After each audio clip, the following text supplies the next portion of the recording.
반갑습니다. 차트도영입니다. 오늘 마감 시황 한번 보도록 할 거고요. 시장 종합 먼저 보고 가도록 하겠습니다. 오늘 코스피가 3.77% 상승해줬고 코스닥은 0.56% 상승해주면서 마감했습니다. 상승 종목이 473종목, 1006종목으로 하락 종목 대비 상승 종목이 그렇게 많지는 않았습니다. 매매 동향을 보시면 개인이 매도를 했고요. 코스닥에서는 외국인 기관 모두 매도를 했다는 점이 좀 아쉽습니다. 오늘은 매매 동향에 대해서 좀 자세히 말씀을 드릴 건데요. 지금 보시는 화면은 업종별, 투자자별 매매 동향입니다. 외국인의 매수, 기관의 매수를 보시면 우선 대형주 쪽으로 많이 쏠려 있죠. 중소형주의 매수세가 대형주에 비해서 현저히 약한 모습을 보여줍니다. 코스닥으로 가게 되면 코스닥은 심지어 매수가 들어오지도 않았죠. 지금 이게 왜 중요하냐면 시장에서 반등이 나오지 않습니까? 반등이 나오는데 대형주 위주의 반등이 나온다는 뜻이에요. 삼성전자와 하이닉스가 지금까지 지수를 끌어올렸죠. 여기로 수급이 들어가게 되면은 대형주로 들어오는 게 되겠죠. 그런데 그 대형주 안에서도 삼성전자, 하이닉스를 제외한 다른 종목들은 상승을 거의 못하는 모습을 보여줬습니다. 시가총액 상위를 보도록 할게요. 삼성전자 올랐고 하이닉스, 스퀘어, 삼성전자 우선주도 올랐고요. 삼성전기까지도 상승을 했는데 현대차에서 오늘 보합으로 마감을 해줬죠. LG에너지솔루션도 거의 보합세죠. 삼성바이오로직스 3%, 생명이 4.6%, 금융주 쪽은 애초에 좀 수급이 괜찮았습니다. 그리고 그 아래로 보시면 삼성물산이라던가 대형주가 어느 정도 오르긴 했지만 삼성전자와 하이닉스 이들의 관련된 종목들이 좀 많이 올랐지 다른 종목들은 상대적으로 힘이 약하다는 걸 볼 수가 있죠. 이게 문제라는 겁니다. 대형주 안에서도 또 한 번 수급 쏠림이 나타나고 삼성전자, 하이닉스만 계속해서 오르게 되면 또 한 번 수급 쏠림이 나타날 수밖에 없어요. 물론 7,400포인트 구간까지는 삼성전자, 하이닉스가 끌어올려줘야 된다고 생각을 합니다. 왜냐하면 지수를 빠르게 올려줄 수 있는 종목은 그 두 종목밖에 없으니까. 당장 여기 시가총액비를 보셔도 삼성전자가 25%, 하이닉스가 21%를 차지하면서 코스피 종목들 중에서 굉장히 많은 시가총액을 차지한다는 걸 알 수가 있습니다. 그만큼 몸집도 크고 힘도 강하다는 거죠. 얘네가 오르면 그 아래에 있는 지분을 가지고 있는 종목들도 당연히 오르게 되겠고요. 그런데 지금 이 반등 타이밍에 외국인 수급이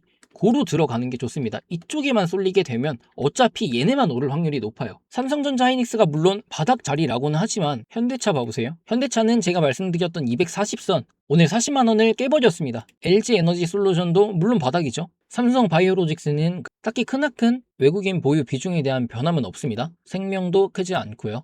금융주 쪽에서 많이 들어왔더라고요.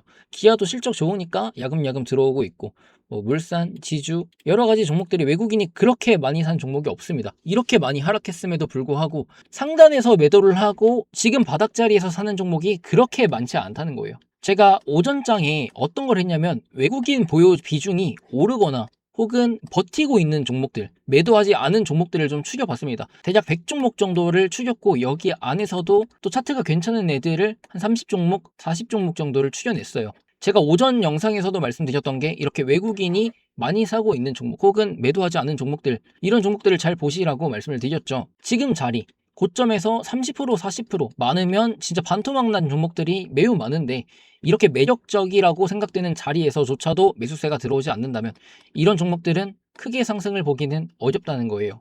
결국에 어떤 게 올라간다? 결국에는 하이닉스, 삼성전자가 가는 겁니다. 지금 이게 제 가장 큰 고민이에요. 지금 자리에서 올라가더라도 똑같이 수급 쏠림이 발생할 것이다. 그래서 제 생각에는 이 종목을 잘 선별하는 게 상당히 중요할 것 같습니다. 물론 언제나 중요했지만 웬만해선 지수가 올라가면 아무리 못 가도 30% 40%씩은 올려줘요. 이런 식으로. 그런데 지금 같은 현상이 계속 발생되면은 지수가 10,000포인트를 가더라도 이런 상승이 없다는 거죠. 정말 이런 식으로 힘이 약하게 올라갈 수가 있다는 겁니다. 저희가 지금 해야 될 건 많이 올라갈 수 있는 종목을 찾아야 돼요. 그리고 코스닥이 오늘도 신저가를 갱신했습니다. 730포인트를 찍게 됐어요. 제가 이전에 이 구간에 있을 때 700포인트 열어두는 게 좋다라고 말씀드렸죠. 결국에는 열어두고서 매집을 해봐야 되는 거예요. 채널의 하단 구간까지 열어두게 되면 대략 680포인트 정도까지는 볼 수 있다라고 말씀드렸죠. 저는 아직까지도 매집은 해볼 만하다 생각해요. 얘네가 계속해서 떨어질 수는 없습니다. 외국인의 매집이 꾸준히 이루어지고 있고 이 매집이 끝나고 나면 한번 상승을 볼 수가 있는 거예요. 솔직히 오전장에 종목 추려낼 때 코스닥에 있는 종목은 그렇게 많지는 않았습니다. 매력적이다 생각되는 종목이 몇 종목 안 되더라고요. 이 안에서도 종목 선별을 잘 해야 된다는 거죠. 제가 항상 말씀드리는 게 코스닥은 반도체, 2차전지, 바이오 제약 이 세 개의 섹터가 가장 많은 비중을 차지하고 있다라고 말씀드렸죠. 반도체도 삼성전자랑 하이닉스가 올라가게 되면 따라 오를 수 있습니다. 반도체 소부장 좋죠. 좋은데 이 안에서도 종목을 상당히 잘 골라야 될 것 같아요. 반도체 소부장이 생각보다 굉장히 많이 올랐습니다. 바닥 대비 10배, 20배 오른 종목들이 있어요. 이런 종목들이 올라가면 얼마나 더 갈 수 있을까요? 업사이드가 솔직히 많이 남아있진 않거든요. 그나마 먹을 게 있다 하면 지금 눌려있는 종목들. 하지만 조정이지 추세를 깨지 않은 종목들, 이런 종목들 잘 보셔야 되고 2차전지도 마찬가지입니다. 여기가 상당히 중요해요. 잘 보셔야 되고 바이오 제약. 저는 바이오 제약을 좀 밀고 가고 싶은 게 셀트리온이 너무 잘 버텨줍니다. 얘는 좀 제약적으로 봐야겠죠. 전통적인 제약주. 셀트리온은 지수가 빠지는 와중에도 저점을 갱신하지 않고 계속해서 지금 자리를 지켜줬어요. 17만원 구간에 상당히 탄탄한 매물대를 쌓고 있습니다. 외국인 보유 비중도 봐보면 계속해서 올라가고 있죠. 26년도 1월 올해 초부터 시작해서 계속해서 매집을 하고 있는 거예요. 이런 종목들도 날아갈 수가 있다는 거죠. 물론 변동성이 적고 지루해서 재미없다는 거 알고 있지만 삼성전자 하이닉스 봐보세요. 10% 오르면 뭐합니까? 다음날 10% 빠지는데 이렇게 변동성이 큰 자리에서 진짜 단타를 잘 치는 게 아니면 바닥에서 샀으면 들고 가던가 아니면 이런 종목들을 보는 게 낫습니다. 차라리 변동성 적은 종목들을 똑같이 그냥 매집을 해보는 거예요. 지금 이 자리만 봐도 쌍바닥 만들어줬죠. 돌파하면 어떻게 되겠어요? 날라가겠죠. 23만원, 26만원, 34만원 정도 이렇게 저항 잡고서 한번 해볼 수가 있잖아요. 손익이 상당히 괜찮은 자리입니다. 셀트리온이 가면 어디가 갈 수 있을까요? 섹터 전체적으로 수급이 들어올 수 있기 때문에 그 뒤따라서 또 바이오 종목들도 쭉쭉 치고 오를 수 있고 위탁 생산 회사들도 또 치고 올라올 수가 있는 겁니다. 그리고 언제나 탄탄한 달바 글로벌 그리고 APR 이런 종목들은 진짜 탄탄한 것 같아요. 계속해서 매집도 해주고 고점 대비 조정폭도 그렇게 크지 않고 심지어 이평선 깨지도 않고 잘 타고 올라가고 있죠. 그래서 화장품도 잘 보셔야 됩니다. 저는 제약 바이오랑 화장품을 잘 보면 좋을 것 같다는 생각이에요. 특히나 셀트리온이 가게 되면 이거 뒤에 따라서 코스닥에 있는 바이오 제약 종목들도 따라 오를 수가 있기 때문에 어느 쪽에서 스타트를 끊어주느냐가 굉장히 중요하겠죠.